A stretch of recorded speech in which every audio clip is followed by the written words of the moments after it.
Lumapit at nagtanong kay Jesus ang ilang mga Saduseyo, mga taong hindi naniniwala sa muling pagkabuhay. Sinabi nila, "Guro, sinabi ni Moises na kapag ang isang lalaki ay namatay na walang anak sa asawa niya, dapat pakasalan ng kanyang kapatid ang naiwan niyang asawa para magkaanak sila para sa kanya.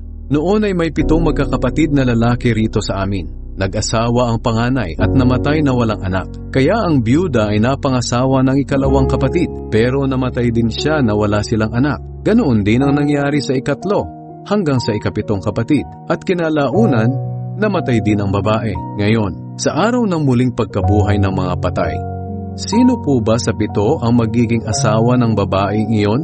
Dahil silang lahat ay napangasawa niya." Sumagot si Jesus, "Maling-mali kayo. Dahil hindi ninyo nauunawaan ang kasulatan at ang kapangyarihan ng Diyos.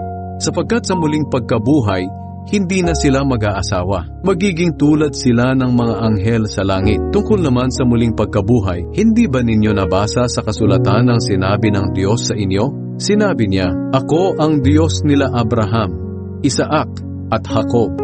Hindi siya Diyos ng mga patay, kundi ng mga buhay."